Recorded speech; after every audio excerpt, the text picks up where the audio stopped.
শ্রীরাম বৃন্দাবনে একটি মধুর মধুর লীলা যাই রে লীলা কিছু বলে হরে যাই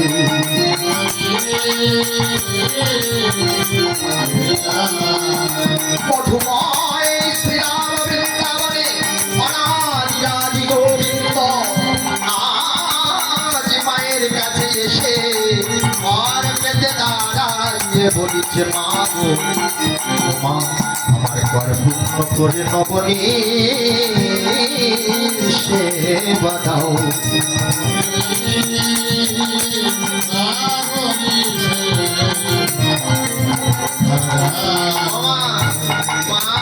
আমার বড় ক্ষুধা হয়েছে আমার খেতে দাও মা দেবো বাবা দেবো মায়েরা বলে না মা আগে দাও আমার একটা কথা নেবে আমার কথা নেবে আমার ঘরটা পূর্ণ করে দেবে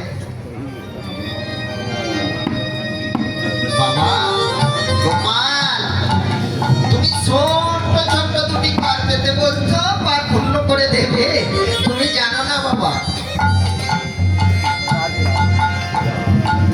তুমি জানো না আমার নবলক্ষ ধেনু আছে আর এই নবলক্ষ ধেনুর নবনী আমি ভাণ্ড পূর্ণ পূর্ণ করে রেখেছি ছোট ছোট পার পেতে কাটছ তুমি তো হচ্ছে মা তোমাদের কত নবনী আছে আমি না দেখে শুনবো না তোমার মতো অহংকার হয়েছে কতটা সঞ্চয় করেছ আজ তার পরীক্ষা হবে গোপাল কাঁদতে শুরু করেছে তাও না মা আমার পাপ পূর্ণ করে দাও মা যশোদায় আমার দাসীদের শরণ করেছে ওরে দাসী তোরা কে কোথায় আছিস আমার গোপালের পাপটা পূর্ণ করে নবনী দিয়ে যা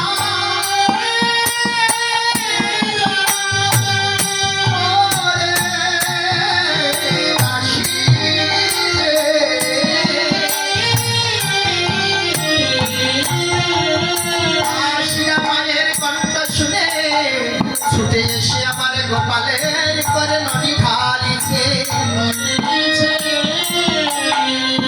যতই ঢালে কর পূর্ণ হয় না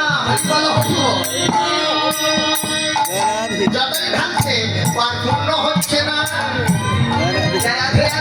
যত ভান্ডা ছিল সব আমার গোপালের করে ঢেলে দিল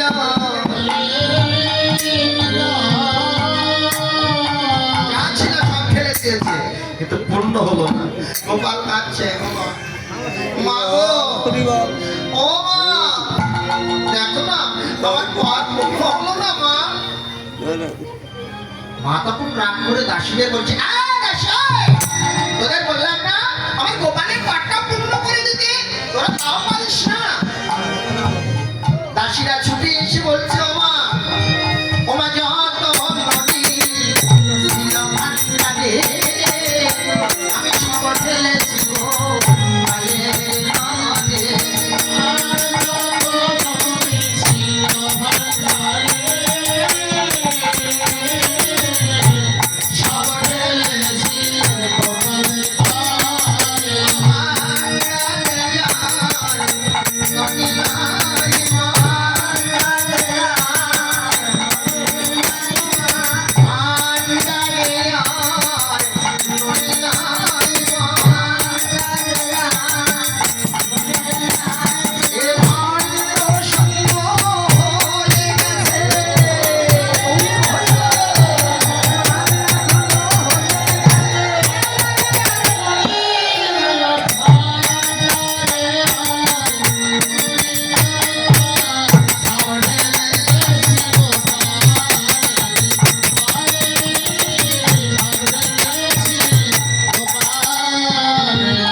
সব গোপালের করে ঢেলেছিস আমার নবলক্ষ ধেনু নবনী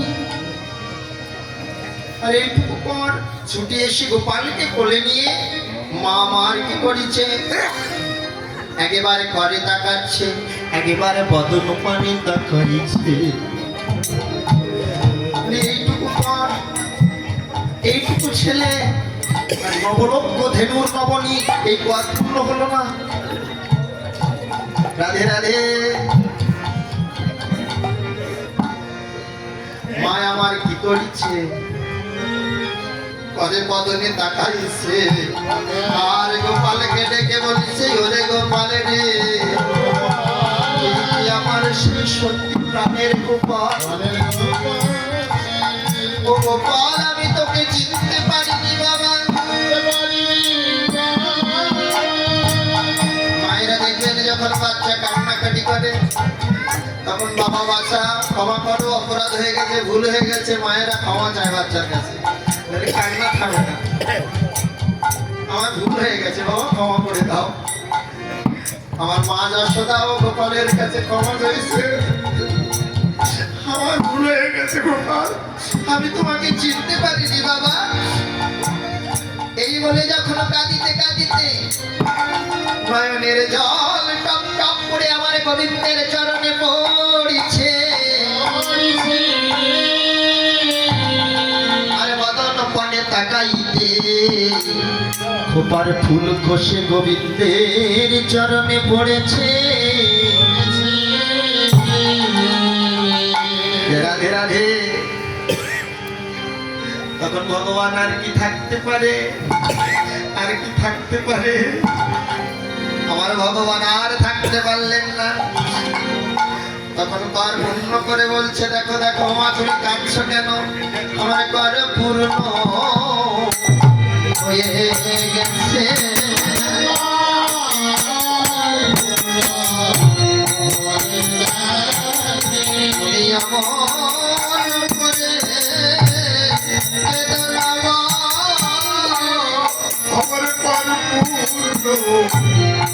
হয়ে গেছে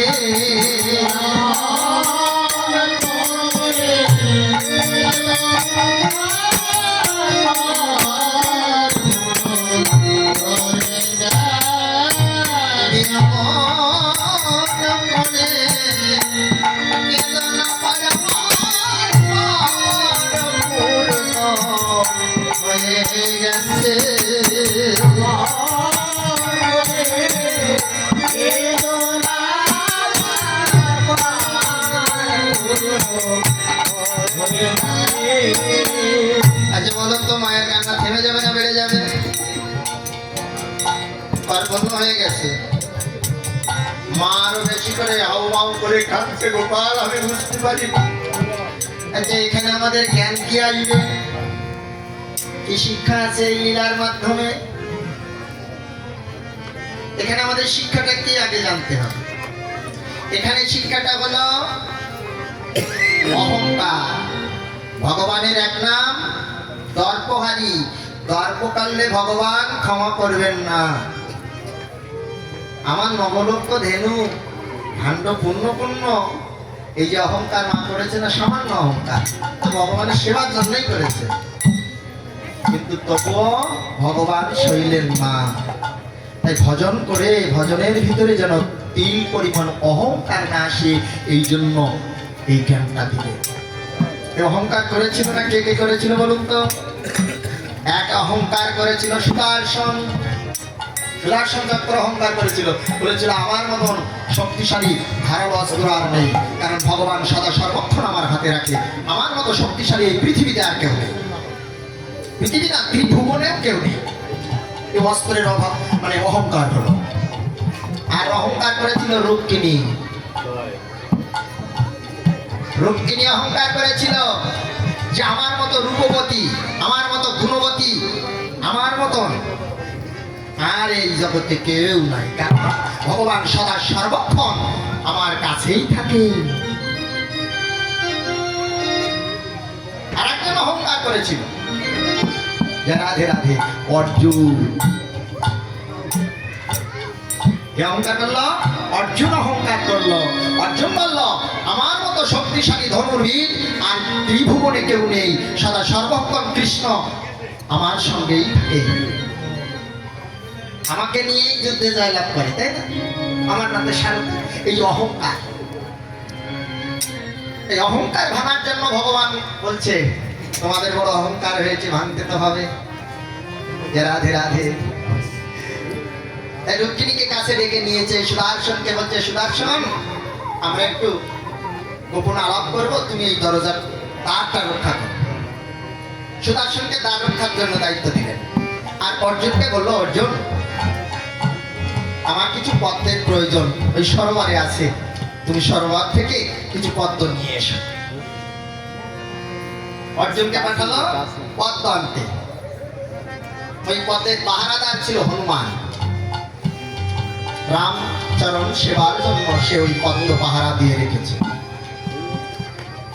সুদর্শন দাঁড়িয়ে রেখেছে, রুক্মিণী শুনে মধুর আলাপ চলছে। অর্জুন এসে যখন পদ্ম ভেঙেছে তখন অমনি হনুমান জয় রাম বলে এসে লাফ দিয়ে পড়েছে। আমার রামচরণ সেবার জন্য আমি পদ্ম সাজিয়ে রেখেছি। কে তুমি? মানব জাতি। এই ধনুক তুলেছে গান্ডীবধারী অর্জুন, আর হনুমান জয় রাম বলে গান্ডীব ধরে একেবারে এই তো অর্জুনের কম্পন শুরু হয়ে গেছে। বস্ত্র না থাকলে তার কোনো বুদ্ধি থাকে না, কম্পন শুরু হয়ে যায়। বল এই পদ্ম তুমি কার জন্য, কাকে দিলে এই পদ্ম, কার অধিকার হয়ে দিয়েছে? বলছে আমার প্রভু, আমার প্রভু। কে তোর প্রভু? চল হনুমান তো গিয়ে কতগুলো হাতে করে নিয়েছে, এসে বলছে এই ঘরের ভিতরে আছে। চক্র ঘুরছে ঘুরছে আর বলছে এই ঘরের ভিতরে আছে। ও ভক্তের কাছে চক্র জয় রাম। চক্রকে উল্টো করে তলা করে ফেলছে। চক্র ঘেসে তার রক্ত খেতে হচ্ছে না। রাধে রাধে। দুজনের মান এবার রুক্মিণী যখন ঘরের ভিতরে ঢুকছে, দুপটাপ করে শব্দ হচ্ছে, তখন কৃষ্ণ বলছে রুক্মিণী কোনো উপায় নেই, ওই হনুমান আসছে, যদি তোমাকে আমাকে এই রূপে দেখে তাহলে আমাদের আর স্থান নেই, তুমি শীঘ্রই সীতা হও আর আমি রাম হও। রাধে রাধে। রুক্মিণী সীতা হয়ে গেল আর আমার ভগবান কৃষ্ণচন্দ্র রাম হয়ে এসে দেখে রাম সীতা। অনুমান করছে প্রভু কমলা লোচন, আমি তো কত যুগ ধরে এই পদ্ম পাহারাতে রেখেছি, আমি করিব ওই চরণ। জয় রাধে রাধে।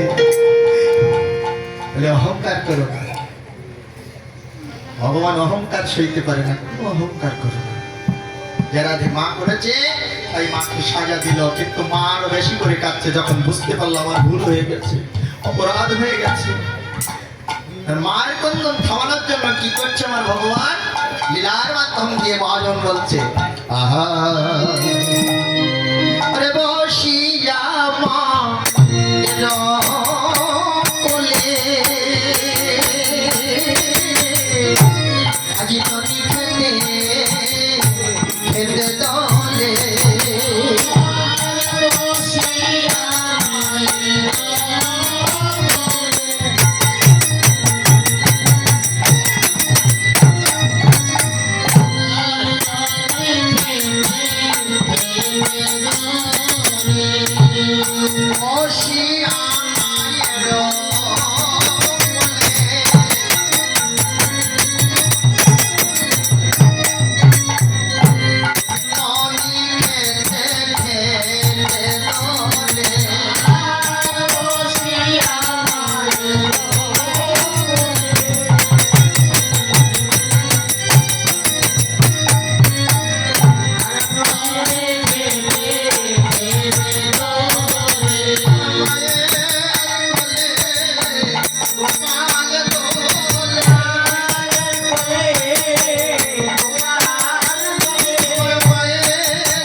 দুলছে।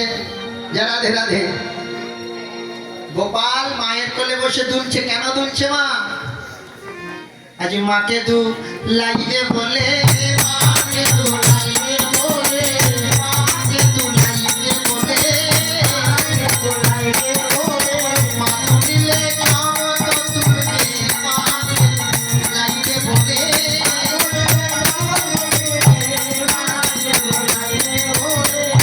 মা তুললে জগৎ তুলবে বলো, এটা সম্ভব? সন্তান কোলে নিয়ে দোল দোল দোল দোল করেন না? আজকে দোল দোল করা লাগছে না, মা যশোদা কোলে নিজে নিজেই দুলছে। কেন দুলছে? মাকে দোলানোর জন্য। মা দুললে নাকি জগৎ দুলে। সত্যি দোলে? হ্যাঁ, এ দোলা সে দোলা না। জয় রাধে রাধে। এ কোন দোলা? ভালো মা হলে ভালো সন্তান। একজন মা যদি ভালো হয় তাহলে ভালো একটা সন্তান হবে, আর ভালো সন্তান হলে এই গ্রামের মঙ্গল হবে, দেশের মঙ্গল হবে, দশের মঙ্গল হবে, এই সবার মঙ্গল এই মা দোলা। জয় রাধে রাধে। ভালো মার প্রয়োজন, তাহলে ভালো সন্তান হবে, আর ভালো সন্তান হলে এই গ্রামের জগতের সবার মঙ্গল হবে। জয় রাধে রাধে। তাই ভালো মা চাই, ভালো মা চাই। আর সেই রামকৃষ্ণ আসছে না, বিবেকানন্দ আর আসছে না, যারা রাধে রাধে, সেই সনাতন গোস্বামীও আর আসতেছে না, রূপ গোসাই আর আসতেছে না। কারণ আসতেছে না কেন? পথ পাচ্ছে না। রত্ন গর্ভা ছাড়া রত্ন সন্তান পৃথিবীতে আসে না। তাহলে রত্ন গর্ভা হও। রত্ন গর্ভার নেই।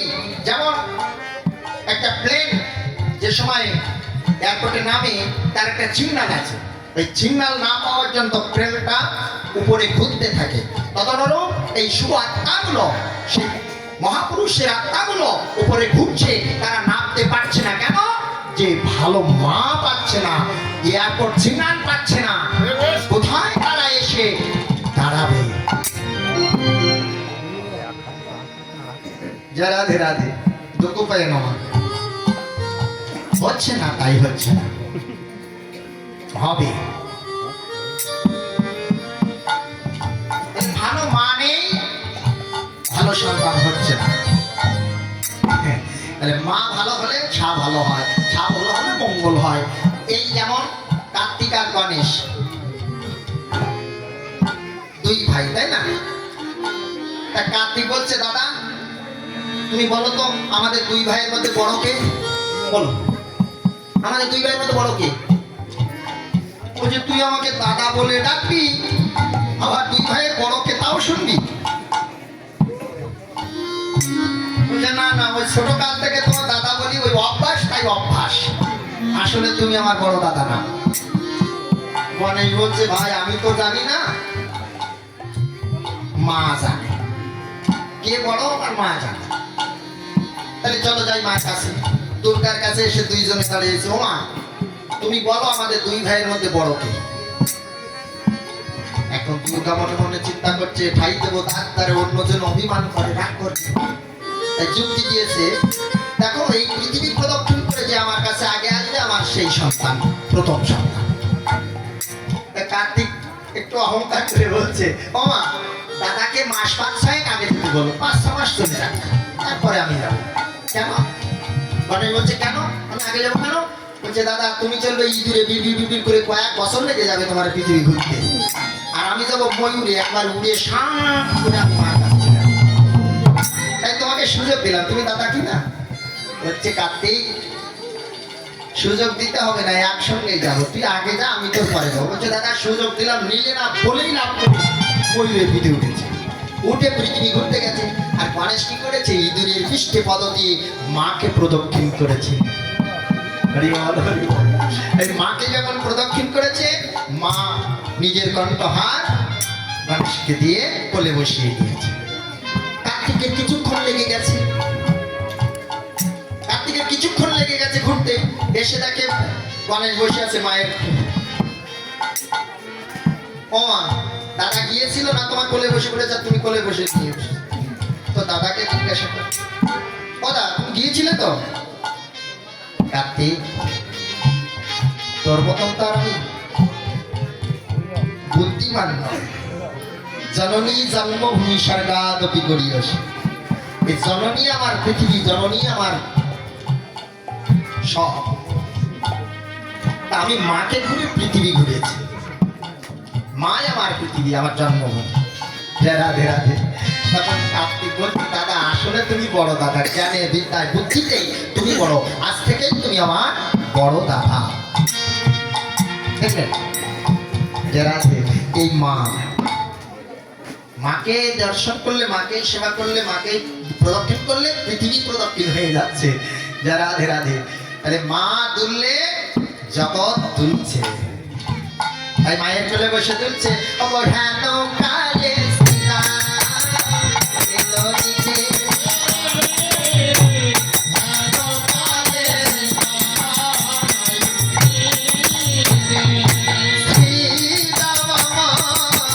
এসে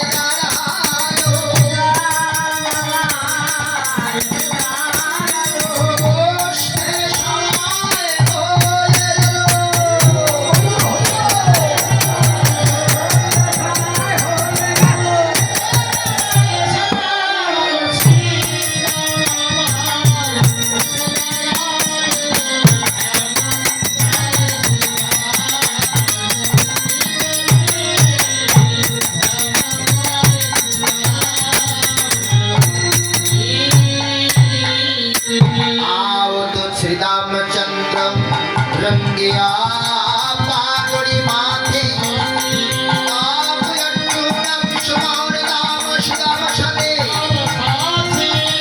ओ काशुनि बुंकुम बेटी बेनुबार बाम हाथे सीत कुंजरवती मंथर भाया भाया बोले डाके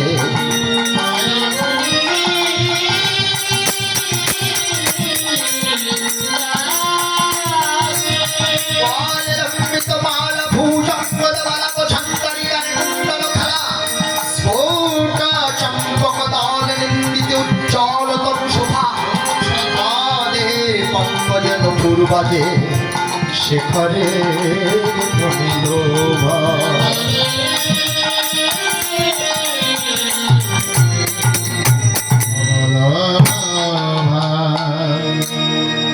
আজ রাখালরা আসছে কানাইকে নিয়ে যেতে গোষ্ঠী। রাখালেরা আসছে, চলার গতিটা কি? জিত কুঞ্জার। কুঞ্জার মানে, কুঞ্জার মানে কি? কুঞ্জার মানে, কুঞ্জার মানেটা কি মায়েরা জানেন? বলবেন, একটু বলবেন। কুঞ্জার মানে জানেন না? জিত কুঞ্জার গতি মন্থর ভায়া, ভায়া বলে ডাকে। কুঞ্জার মানে হাতি। মনে থাকবে, সবাই মনে করে রাখবেন। কুঞ্জার মানে হাতি। দেখবেন প্রতিটা পদের মধ্যে মহাজন এই হাতিকে যোগ করেছে। কেন বলুন তো? এই হাতির একটা তত্ত্ব আছে, হসপিটালে বাজারে কুত্তা ভুকে হাজারে। হাতি যখন বাজার দিয়ে যায়, কুকুরগুলো ঘেউ ঘেউ ঘেউ ঘেউ করে। রাখবেন, হাতি কিন্তু কুকুর মারে না। মারে? মারে? ওষুধ দোলাতে দোলাতে দোলাতে দোলাতে মালিকের কথা পৌঁছাবে। কারণ ওর উপরে একজন মালিক বসে থাকে, তাই না? মাথার উপরে একজন মালিক থাকে। ওই মালিক ওই পায়ের কানের কাছে চাপাচাপি, ওদের শিক্ষা দেওয়া আছে। ও যা বলবে ওই হাতি তাই শুনবে। অতটা বিশাল দেহধারী হাতি হয়ে ছোট্ট একটা কুকুর তার দিকে আক্রমণ করতে যাচ্ছে, মনে হয় যেন ওকে ধরে ফেলে, মেরে ফেলে, এরকম ভাব লাগায়। কিন্তু হাতি কুকুর মারে না। তত্ত্ব কিন্তু এখানে কেন এই হাতিতে জোড়া হলো তাই উদাহরণ হচ্ছে। আমি কিছু জানি না মা, আপনাদের চরণে স্থান দিয়ে ভুল ক্ষমা করে দিয়ে। ভুল ভাল বলে যাচ্ছি পাগলের মতো, কিছু তো জানি না মা। আমি তো আপনাদের সন্তান না। রাধে রাধে। ভুল ক্ষমা করে। তো যখন হাতি চলে বাজারে, কুত্তা ভুকে হাজারে, তুলসীদাসের দোহা বলিতে দেখি। তো যখন কিছুই বলছে না, কেন বলছে না? তত্ত্ব কি আসছে?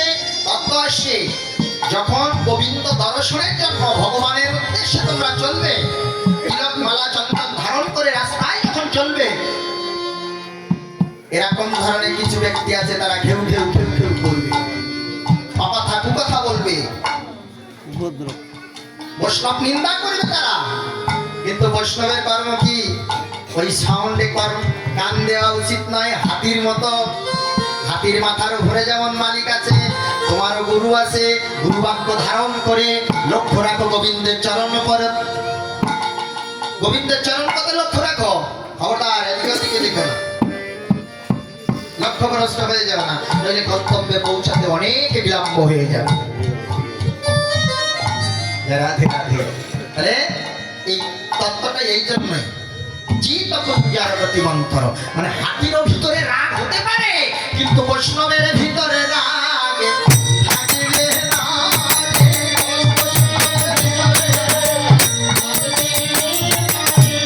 বৈষ্ণবের ভিতরে রাগ থাকিবে না।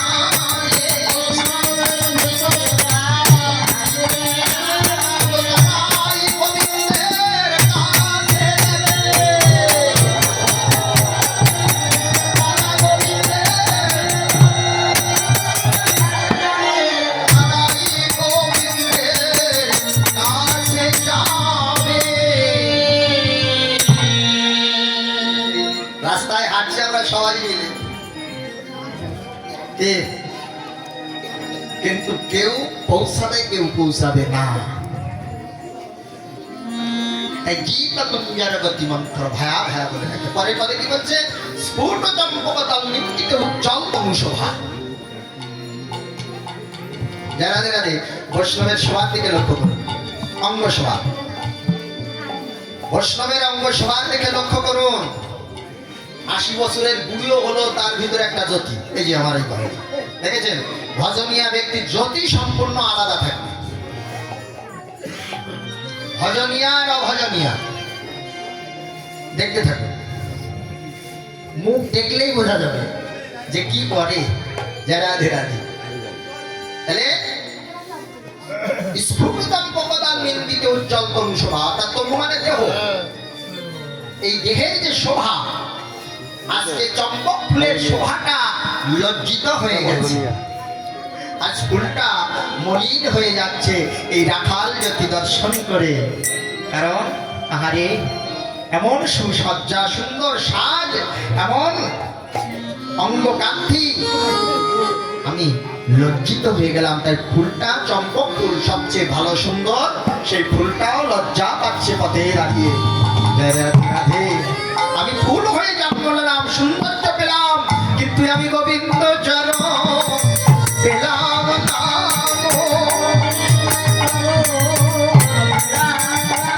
আমি গোবিন্দের চরণ পেলাম না।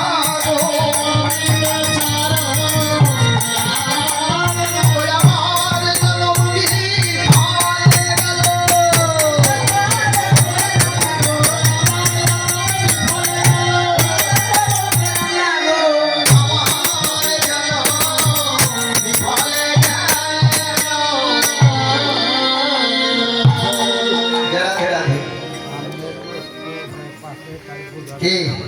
আরে রাখালের সঙ্গে ফুলেরও কোনো তুলনা হয় না।